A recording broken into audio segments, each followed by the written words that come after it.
All right, three, two, one. Hi, this is William Ramsey. Welcome to William Ramsey Investigates.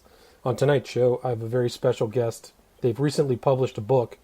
The title of the book is Walking the Razor's Edge, The Dutchman and The Baron. Their names are Tommy and Hilde Wilkens, and they're from Virginia right now. The book is about an interesting character from Europe. His name is Willem Oltmans, and also his relationship with somebody who was involved in the John F. Kennedy assassination, George de Morhenschildt. Some of the listeners might know his name. But they're going to talk about this recent book and some of the first-person research that they've done on this character, Willem Oltmans. Tommy and Hilde, are you there? Yes, we are. Yes, we are. Awesome. Thank you for having us on. Great. Well, thank you for agreeing to the interview. So for people who don't know your name or aren't familiar with your research, can you talk a little bit about your background and how you became interested in the subject of the JFK assassination and this interesting journalist, Willem Oltmans? Okay, we started, I've been studying the John F. Kennedy assassination for at least 35 years. And my wife and I teamed up, Hilde and I teamed up about 7 years ago and decided to, my wife is from Albemarle, Belgium. And we, on one of our family trips there where we were visiting, we decided to go to the Hague and check into the Willem Oltmans archives. Mr. Oltmans was a very a character. He was an investigative journalist in the Netherlands that traveled around the world doing different subjects, and he ended up looking into the John F. Kennedy assassination in a chance encounter that he had at the Dallas airport with Marguerite Oswald, Lee Harvey Oswald's mother. And when we picked up on his story, he, of course, has passed away now, but we found an archives there, and it was just a treasure trove of information and a fascinating story that we found. In our first trip we went, we didn't really know we were going to do a book, but we found so much interesting information that we ended up making 3 trips. And we put it all together, and we've come up with what we feel people will really enjoy. A lot of the stuff we reveal has never been revealed before, so we think people will really enjoy it. And Mr. Oltmans was a very prodigious writer. He had something like 1,500 ring binders of his diaries. So he was really, every night he would write in detail, right? Can you talk about that? Yes, yeah, well, it was a detailed archives. He was meticulous, that he took notes. We went through those. You had to go through a process of interviews to be able to get in at the Royal Dutch Library in The Hague. They're all locked up. His stuff isn't just you can't just walk in and look at it. But we went through, we got all 15 archives was open to us, and we spent just days and days and days on our 3 visits there. And we went through the 1,500, and not only in his archives was the John F. Kennedy, his 10-year John F. Kennedy assassination research, but he had his entire journalistic career was in there. And so it took quite a bit of digging. And my wife's contribution to the book was, when we got there, we didn't realize 70% of the notes and files were written in Dutch. And Hilde, my wife's natural language is Dutch, so she took over and she translated the whole thing. We brought everything, all of our notes and everything back, of course, here, and we put it all together. Yeah, it's a really fascinating book, and about a personage I didn't know about. I'd never heard the name Willem Oltmans, but he also not only was involved in the JFK, but he was involved in the Dutch involvement in the Indonesia, correct? The Sukarno. Yes, he was very involved with. Yes, he was very involved with that. And he was a person of. They think he had some influence with President Kennedy when that came down, and his family had a lot of holdings there, and he became very involved with the president there, and it was quite a story in itself. He was a fascinating man, and he got a real bad rap because the Dutch government didn't want him to do that, get involved in that Indonesia affair. And when he said, no, I'm still going to do it. And so he got kind of blackballed. And so he got a bad rap in the media and worldwide. And so people began to, they were sending out things saying, don't read anything that Willem Oltmans puts out, and he's not telling the truth. But in reality, he was a very good journalist, and the things we found were very convincing that he was a top-rate journalist. And he was sympathetic to the Indonesian claims, is why the Dutch authorities were against him. He got fired from one of the main newspapers there, I believe, the Die Telegraaf. Yes. And had, yes. Yeah. Can you talk? Well, in the end, William. In the end, Oltmans realized that he was being blackballed, and so he filed suit in the courts there in the Netherlands, and won. He won several $1 million, and they found had conspired against him to discredit him, and he proved it. Right. So he had a kind of a downtime that coincided with the death of JFK on November 22nd, 1963. I think he got fired, May 1st, 1963 was the Indonesian takeover. So then he toured the U.S. Can you talk about his chance meeting with Marguerite Oswald? Well, it was strange. He was coming from, he was on a speaking tours. That's how he was making money on the side for himself. And he was in Dallas, and he ran into her, said that he wrote in his notes and stuff that we found that she was this disheveled-looking 55-year-old lady with real thick glasses, and had her luggage was a broken down box in an old suitcase, and he recognized her, so he approached her, and they both flew back together on American Airlines to New York City. She was going to go there to sell some letters that Lee Oswald had mailed her when his stay in Russia, and so he, being a journalist, he told in his notes he thought he had a story.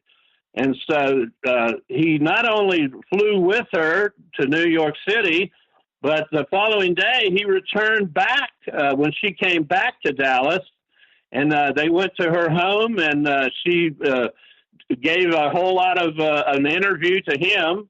And so then they parted ways, and he went back to the Netherlands.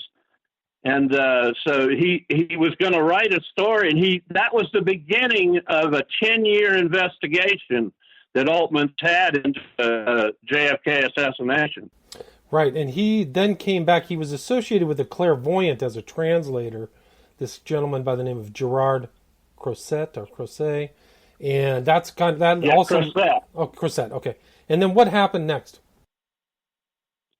Well, Oltmans had gone back, and he worked for NOS Television of the Netherlands, and they were going to send Crozet was going to go on a worldwide tour where he would entertain audiences, and he was well known throughout Europe as being really true to what he claimed. And so Oltmans went with him as a translator. And so they went through the entire Europe and the United States. And then when they went back, it was all over. Willem went back to doing little short stories. But then Crozet asked to meet with Oltmans and the head of NOS Television. And he told where he had this very clear vision of the John F. Kennedy assassination and who was behind it. And the man, he said, was a mentor and like a father type figure to Lee Oswald, and that was who was behind it. And he also went on to say that he had seen in his vision the man who was behind the event had a double name and with letters O and SCH in the spelling of his name. And so, well, they didn't know really what to think about it. So the NOS television head folks there told Oltmans, next time you go on tours to the United States, see if you can't get back with Margaret Oswald. And so that got worked out, and he went back, and he asked her, could he come see her? And she agreed. And when he got there, he didn't mention Cressette, but he said, did Lee Oswald, by any chance that you know of, have any older friends or a like figure, or possibly? And of course, Margaret immediately answered, by all means, yes. And why do you ask? And Oltmans tells in his notes that she says the man is a man named George de Morhenschildt. And she's often was very fearful of what that relationship was. She didn't ever think it was right. And she felt something wasn't above board, something wasn't right with that friendship. Yeah, and she kind of knew. She knew something strange was going on. You retell in your book that she had a copy of the Warren Report and mentioned and knew that George de Morhenschildt was more than any other individual. He had 118 pages of testimony, and so she seemed to key in on. Yes, had 100. Yes. Well, listen. When Oltmans told in his notes that when he got into Mrs. Oswald's house, she had all the Warren Commission volumes there. She knew just which one to go to. De Morhenschildt had more pages of deposition than anybody else in the whole case, more than Jackie Kennedy, more than Jack Ruby, more than Marina Oswald. And so she thought, something's not right here with that. And, when we started seeing these things in those notes, we thought, oh, boy, wait a minute, there's a story here. And then the more we went through, we really found it. And thank goodness Oltmans was that great note taker, because he left a paper trail that, anybody can go there to the Haag right now. That it's there. And we were glad we went. We did the hands-on. Some versions of it on the internet, but we wanted to really go and see the real archives, and that's what we did. And for people who don't know, who was George de Morhenschildt, formerly von Mohrenschildt, but who was this suspicious, very interesting character? Well, he was extremely suspicious. He'd had ties to several, during World War II, he had ties to intelligence in France and in Germany. At one point, when he tried to get a passport for the United States here, his passport was red flagged because they thought he was a spy. And he had for years was under suspicion by the State Department and the military and all that. And then this is the same man who shows up as in Dallas and befriends Lee Oswald in a critical time period right before several months before the assassination. Yeah, and he had a connection to the Galen operation. These former Nazi spies. He had French intelligence, spoke 10 languages, white Russian. When all that got brought, at the end of World War II, they rounded up the people that worked for that outfit with the Germans, and his someone in his family was deeply involved with it. He ended up moving in with that individual in New York City, and it was well known. They worked for a thing called Film Facts, and it was well known that they had ties to the Nazi organization, and it was pretty suspicious stuff going on with this man. And he was also much better connected to other luminaries in the political American political scene than people realize. Can you talk about that?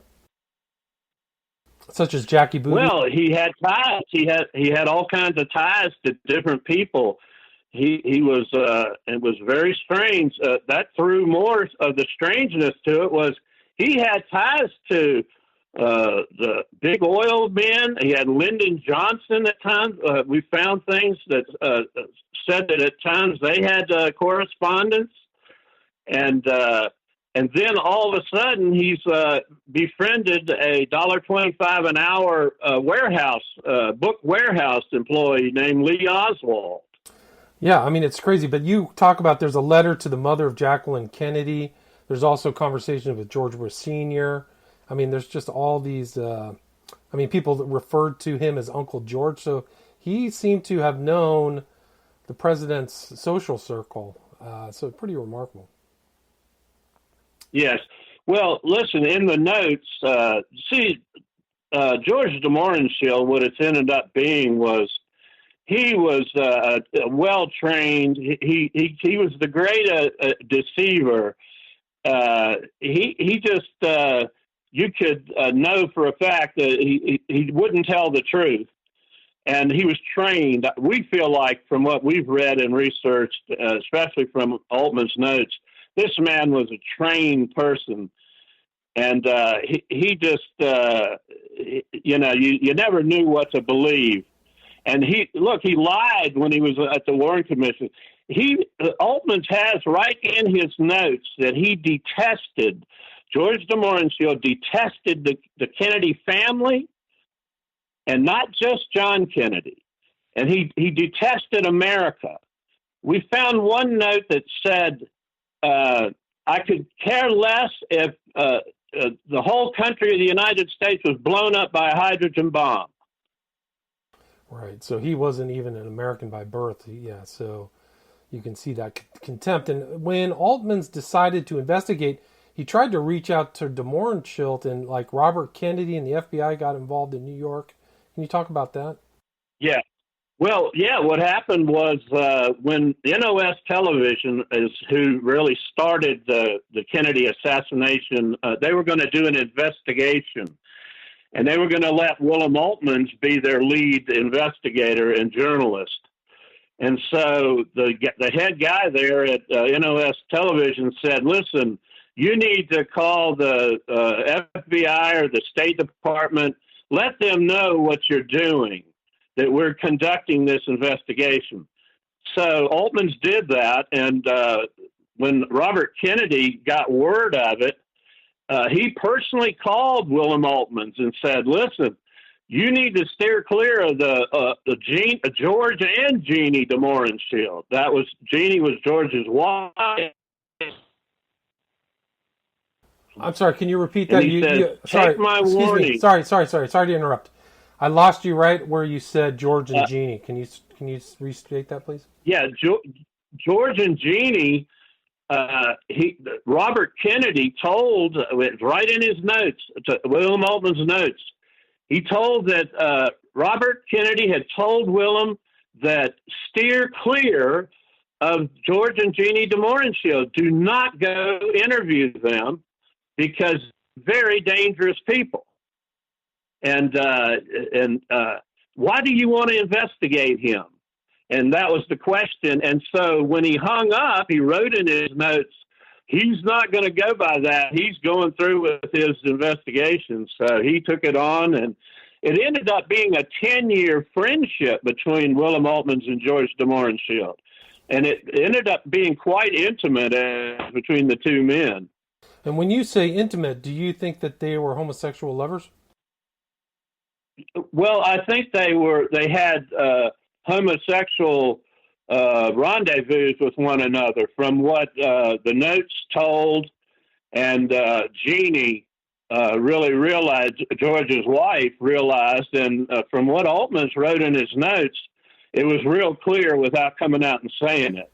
Interesting. And Oltmans was his sexual proclivity. He was a homosexual, correct?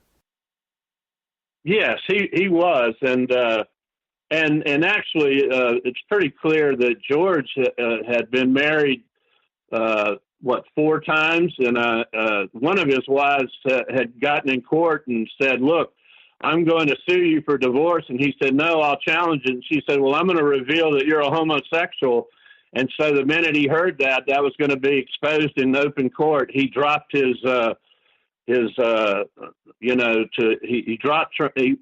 said, "Look, I won't challenge the divorce." Gotcha. And one of the interesting aspects of Oltmans is he went and visited Jim Garrison. Can you talk a little bit about that? Yes. Well, he went down there to New Orleans, and Jim Garrison, Oltmans wrote in his notes, he says, Garrison said, I feel like Oltmans, and he said, but you got to go real easy. He said, if you try to bring out what you find, they will chew you up. The media here in the United States will chew you up and spit you out.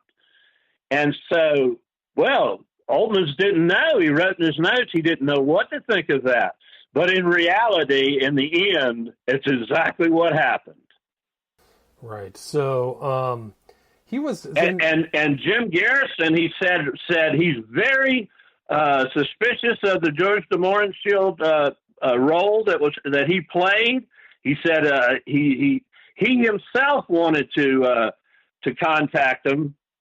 And, well, I'm not sure how all that part ended out, but I do know that they did meet down there personally, and it turned out to be Oltmans got a pre-warning what was going to happen. And sure enough, when Oltmans brought out his findings at the House Select Committee, they chew him up, and he was pretty much discredited. Interesting, and he also aired that. And they brought up his homosexual preferences, and Oltmans was like, "Well, what does that have to do with the investigation of President Kennedy's assassination?" Right, but there was an interview between Oltmans and Garrison that exists. It was aired on February 21st. Do you know if that is still available? Oh, I'm not sure. No, I don't know. But one of the interesting things when I was independently researching Oltmans is there's tons of video on YouTube of him talking on a variety of different subjects. So if listeners are interested in seeing who this person was, there is a lot of information. He was a very interesting man, and yes, there's quite a few things on there. For folks that go to The Haag and get into his archives, it's just an unbelievable story, and that's why we put it all together in Walking the Razor's Edge, The Dutchman and The Baron, because we thought people would be really interested in this story, and we were just blown away when we first found it all. And my wife and I, Hilde, we said, geez, all this is all the way over there in the Netherlands. And so people here in this country really don't even hardly know about this. Right. I mean, de Morhenschildt is kind of a lesser known player in the Kennedy. Maybe not, but he was somebody who wasn't. It didn't seem like people keyed into him as much, but he was the real person who reached out and set up a relationship with Oswald in Fort Worth in 1962 or something like that, and really was essential. Yes. Can you talk about the relationship of? I mean, Oltmans and de Morhenschildt, they would meet 3 times a year for 10 years. So it was a very kind of a close relationship. He would stay with them in Dallas. Can you talk about that? Yeah, they stayed. Oltmans would go, and George would pick him up at the airport, and they would stay right there in the de Morhenschildt's apartment. And, he took them to the Topanga Club there in Dallas, and they like I said, they had developed a very close relationship. And this is how Oltmans worked, and he worked his way into George, and it became like George trusted. In the very end, when the whole thing came down and George broke and confessed, he would have never done that with anybody but Willem Oltmans, because of the trust that he had over 10 years. You know, the two men had really become close, and that's how this whole thing. Oltmans was a real professional. He knew how to get a story. And he tells in his notes he never wanted to push him too hard, because he knew it was coming. He worked his way into it, and finally George de Morhenschildt basically broke. And he confessed on February 23rd, 1977. Right, and he died that same year, right? Well, he died that year. He confessed, and within 30 days, he was found dead down in Palm Beach County, right? Florida. I think Malapan Island or Malapan,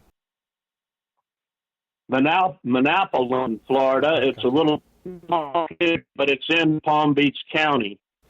And one of the interesting aspects of the book is that he chose to live in an apartment in very kind of bohemian lifestyle people, and his associates were, I would say, bohemian. Would you agree with that?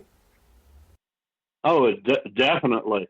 When they lived in the apartments in Dallas, it was, my goodness, the notes told of these parties they had where everybody was from different sexual preferences, and you had drag queens, and you had people dressed up strangely, and it just was it was a strange setup. Yeah, it's strange for but somebody. It seemed like George and Jeannie, it fit right in with them, and they seemed to go with that. Right, and they had kind of a volcanic relationship. They were always screaming at each other. But near the end of his life, de Morhenschildt, he was in psychiatric care. Can you talk about that? Well, he was, and from what the Oltmans notes are, and from what George had told him, it was a lot of pressure had built up on George, and the weight of what all this his involvement in this assassination, and it built up, and finally he had a strange feeling. George told Willem, and Willem wrote it in his notes, that Jeannie, his wife, had conspired with their attorney, Pat Russell, to have him committed and give him some unusual medical treatments that cause shock treatments. And then George had pretty much lost it, because he got himself out of the hospital, and he begged Oltmans to take him out of the country. And that's when they went to the Netherlands. And from there, they went to Brussels, Belgium, and had an unusual, strange meeting with a lot of times in the papers and stories, they'll say they met with a diplomat. Well, they met with the former head of the KGB of the Netherlands. And so that it sort of bends the story, tells the real truth who they met with there. It wasn't just like we met with this diplomat. It was really a person of real, you would question why they were meeting with them. And that's when George left and walked out, and Oltmans never saw him alive again. And when he came back to America, went down to Florida to stay with the family that it was part of his one of his ex-wives' in-laws.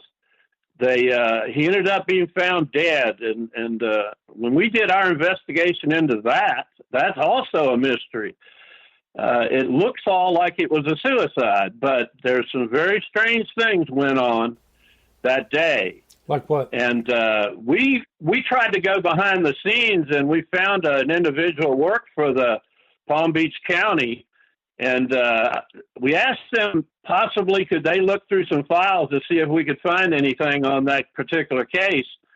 And they contacted me back 2 days later after they agreed to look into it for us and said they couldn't do any more, that when they started looking around, they told them, look, if you continue, your job's in jeopardy. So it was like still sealed up tight. And when we contacted the state attorney's office down there in Florida to ask about the case, we see there's no file of that. And if we ever had a file on it, it's been long destroyed. And we just thought that sounded strange also. But he also, they were leading up to his death. He sent missives to George Bush when he was the head of the CIA, talking to him in kind of coded language. I remember reading those in Family of Secrets, the book Family of Secrets. And he knew he was an uncle to a friend of George Bush Sr., right? It was Hooker. Can you talk a little bit about those relationships?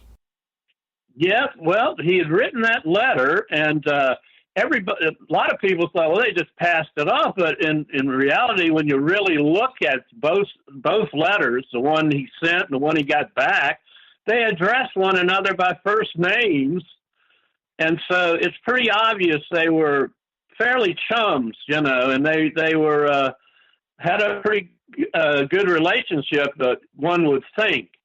And I think he thought he could get, that was when George Herbert Walker Bush was the head of the CIA.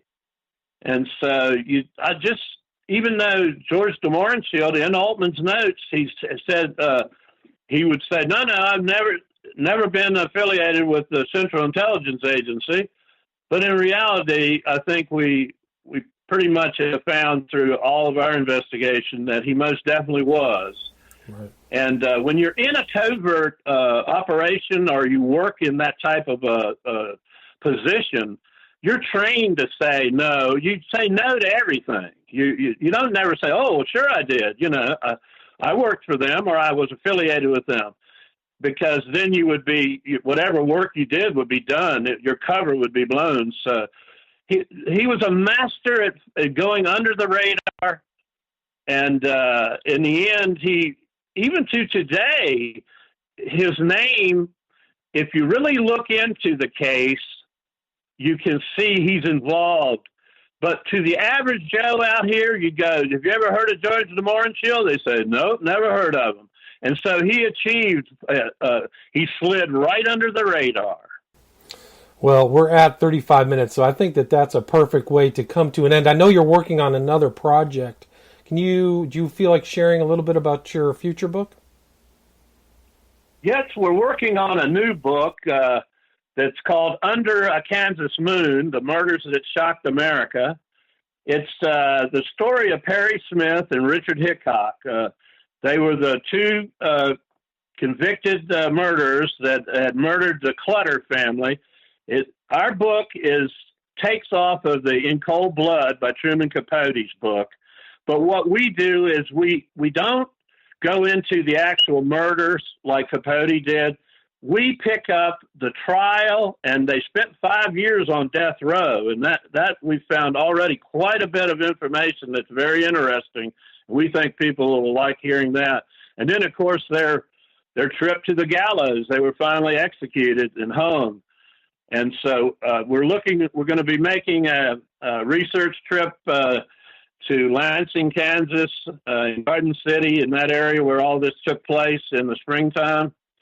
And we hope to have it out by summer or late, maybe early fall. But we're looking forward to that one. And that's a very fascinating case also.